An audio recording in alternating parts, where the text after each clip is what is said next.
عوام کو ریلیف نہیں، نیا جھٹکا مبارک ہو، حکومت نے پھر پیٹرول بم گرا دیا۔ پیٹرول اور ڈیزل کی قیمتوں پر 15 روپے فی لیٹر اضافہ، پیٹرول 414 روپے 78 پیسے اور ڈیزل 414 روپے 58 پیسے فی لیٹر تک جا پہنچا۔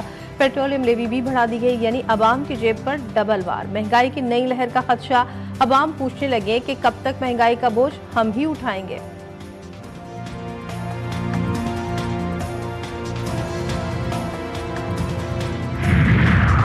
پاکستان اور بنگلہ دیش کے درمیان منشیات کی اسمگلنگ و استعمال اور نشاور اشیاء کی روک تھام میں تعاون کے لیے تاریخی معاہدے پر دستخط۔ وزیر داخلہ کی بنگلہ دیشی ہم منصب سے ملاقات، دونوں وزارت داخلہ کے درمیان secretary level joint working group تشکیل دینے پر اتفاق۔ محسن نقوی کی صلاح الدین احمد دورہ پاکستان کی بھی دعوت۔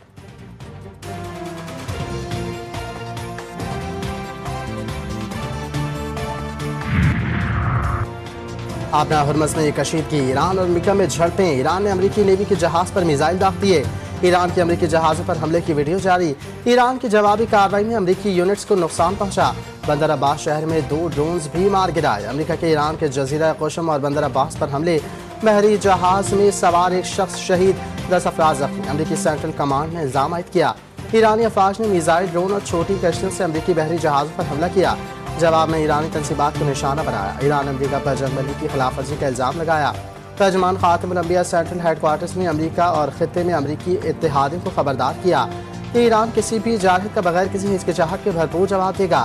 سینٹ کام کے مطابق ناکہ بندی کی خلاف ورزی پر 2 ایرانی پرچم بردار خالی ٹینکروں کو نشانہ بنایا، دونوں ٹینکر ناکہ بندی کی خلاف ورزی کر رہے تھے۔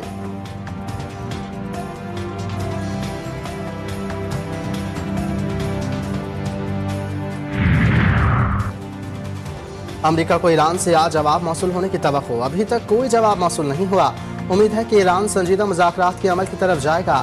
امریکی وزیر خارجہ مارکو روبیو کی گفتگو، کہا گزشتہ رات ایران پر کیے گئے حملے آپریشن ایپک فیوری کا حصہ نہیں تھے، اگر حملے کیے گئے تو ہم جواب دیں گے، ایران بین الاقوامی سمندر کنٹرول کرنا چاہتا ہے، کیا دنیا یہ چاہتی ہے؟ ہمارا جواب ہے کہ ایران بین الاقوامی سمندر کو کنٹرول نہیں کر سکتا، کسی صورت ایران کو جوہری ہتھیار رکھنے کی اجازت نہیں دے سکتے۔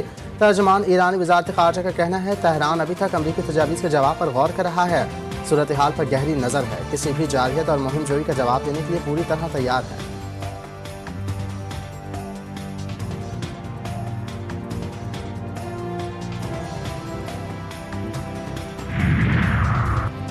جب سفارتی حل کا موقع آتا ہے امریکہ فوجی مہم جوئی کا راستہ اپناتا ہے، واشنگٹن سفارتی حل کے بجائے ہمیشہ غیر ذمہ دارانہ عسکری مہم جوئی کو ترجیح دیتا ہے۔ ایرانی وزیر خارجہ کی آبنائے ہرمز پر امریکی اقدامات کی مذمت، عباس عراقچی نے سوال اٹھایا کہ کیا یہ محض دباؤ بڑھانے کا ایک بھونڈا حربہ ہے یا پھر کوئی امریکی صدر کو ایک نئی دلدل میں دھکیل رہا ہے؟ 2 ٹوک الفاظ میں واضح کیا کہ ایرانی عوام کبھی دباؤ کے سامنے نہیں جھکیں گے، ہمارے میزائلوں کا ذخیرہ 75% نہیں 120% ہے، اپنے لوگوں کا دفاع کرنے کے لیے ہماری تیاری 1000% ہے۔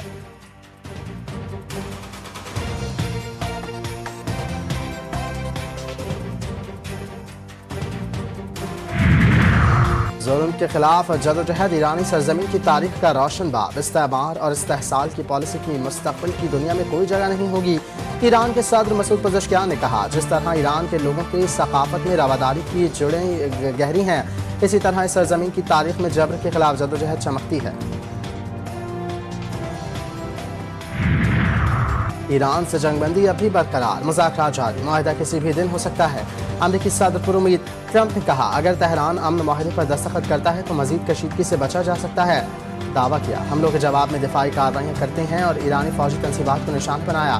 امریکی حملے کامیاب رہے جن میں ایران کے میزائل مراکز، کمانڈ سینٹرز اور دیگر عسکری انفراسٹرکچر کو نقصان پہنچا۔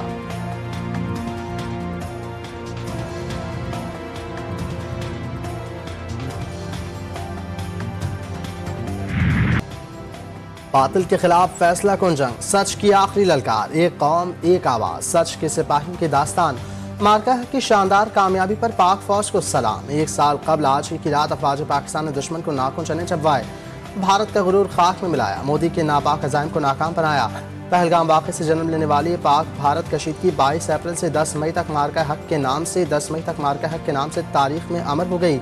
مارکہ حق کا فیصلہ کن مرحلہ آپریشن بنیان مرصوص کی صورت میں 6 مئی سے 10 مئی تک جاری رہا۔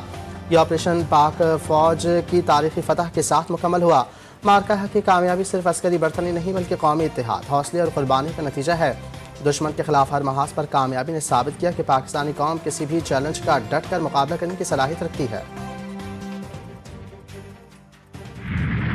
پاکستان کی فضائی سرحدوں کے محافظ شاہینوں کی جھپٹ میں بجلی کی کڑک اور پرواز میں اوقات کی تیزی۔ بھارت کے خلاف مارکہ حق میں پاک فضائی نے ثابت کر دیا کہ فضاؤں پر راج صرف شاہینوں کا ہے۔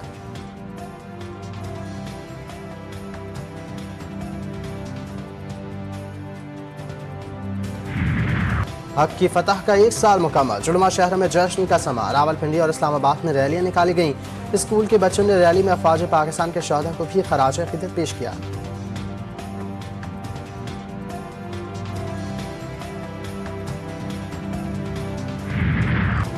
لاہور میں مارکہ حق کی کامیابی کا شایان شان جشن۔ لبرٹی چوک پر پنجاب حکومت کے زیر اہتمام خصوصی تقریب، قومی ہیروز کو خراج عقیدت پیش۔ رنگا رنگ تقریب میں شہریوں کی بڑی تعداد میں شرکت۔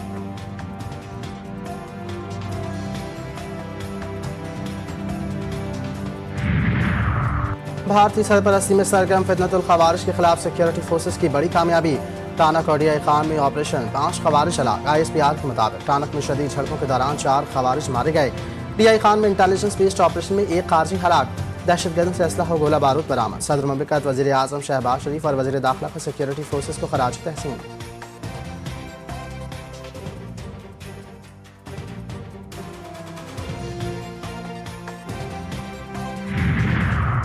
IMF کا پاکستان کے لیے $1.2 ارب قسط کی منظوری۔ قسط کی منظوری ایگزیکٹو بورڈ کے اجلاس میں دی گئی۔ موسمی تبدیلی کے اثرات سے نمٹنے کے لیے $20 کروڑ جاری کرنے کی بھی منظوری۔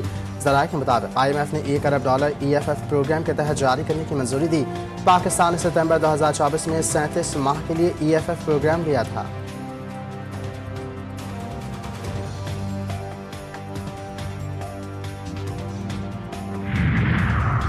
متحدہ عرب امارات سے مخصوص پاکستانیوں کی بے دخلی کی خبریں پروپیگنڈا قرار۔ وزارت داخلہ نے کہا کسی ملک یا فرقے کے خلاف مخصوص ڈیپورٹیشن مہم نہیں چل رہی۔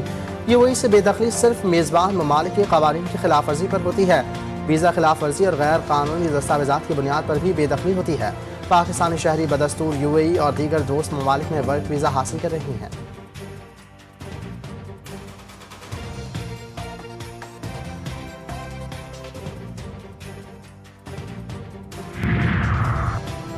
ملک کے بیشتر شہروں میں موسم آج بھی گرم۔ دادو میں درجہ حرارت 47، سکھر میں 45، تربت میں 46 ڈگری ریکارڈ۔ کراچی میں درجہ حرارت 35 ڈگری ریکارڈ کیا گیا۔ ملک میں 11 مئی تک شدید گرمی کی پیش گوئی۔ محکمہ موسمیات نے خطرے کی گھنٹی بجا دی۔